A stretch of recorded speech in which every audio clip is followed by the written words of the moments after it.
My name is Linda Poland, and I've collected stories in Jonesboro for over 30 years. I also sell cauldron supplies if you are ever in need, and this is the time of year for it. I love to come to this place, to the McKinney Center. They let us tell the stories that we've gathered. They let us share them to tickle your minds and send chills up your spine. Come to the radio show. That's what they call it. It's coming this weekend. It's on Monday. So join us. And I might even sell you something. So many stories. Oh, the stories I could tell you about the clock tower. Oh, the stories, the richness. So many stories. Which one to tell? I'm not sure. Oh, I know.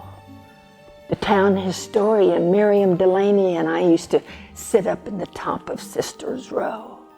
And sometimes it was so hot, you would get almost sleepy and you didn't know whether you were dreaming the stories or if they really happened. But did you know that the Great Stage Road runs right down Main Street of Jonesboro?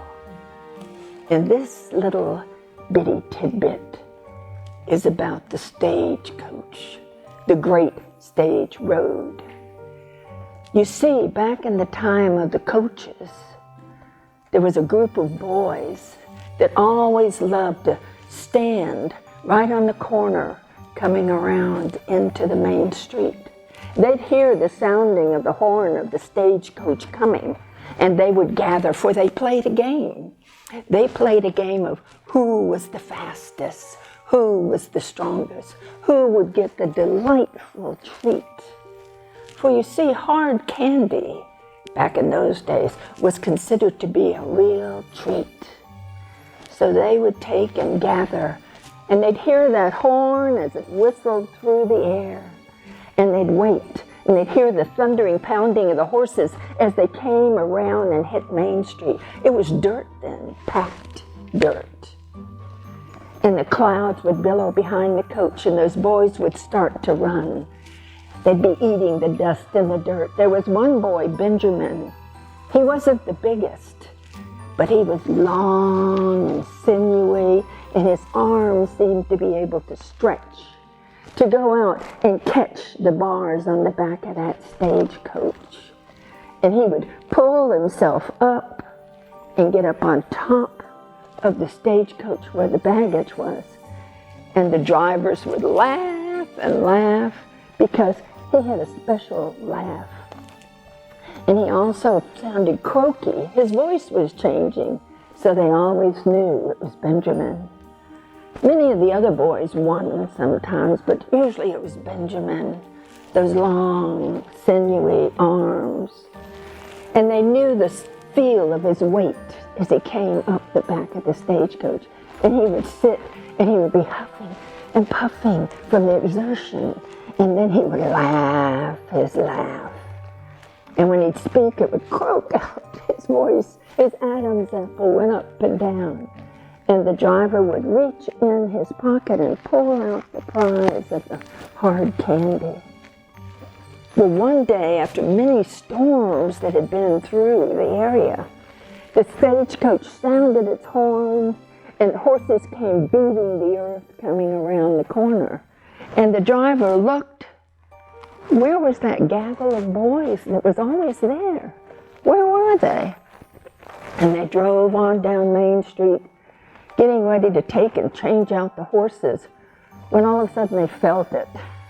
The swing of the weight of that young boy, Benjamin, coming up the back of the stagecoach and sitting down in that croaking laugh.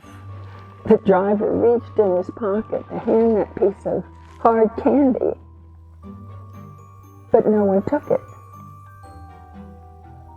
Both drivers looked around and they couldn't figure out where Benjamin had gotten so fast.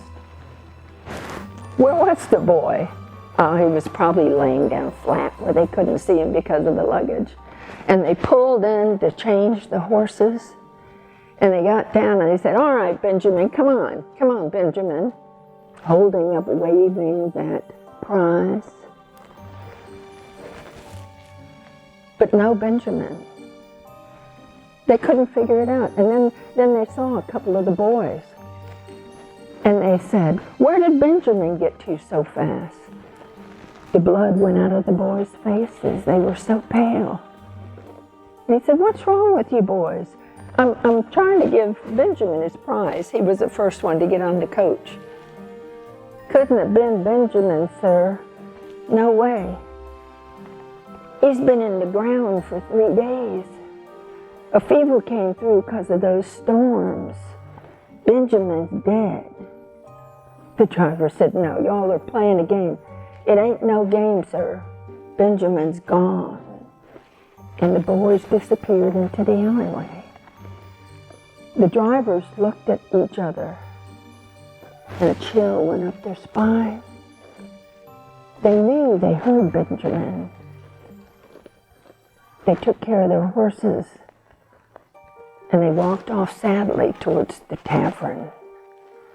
They would miss Benjamin, but sometimes you can see him when the night's just right on the streets of Jonesboro.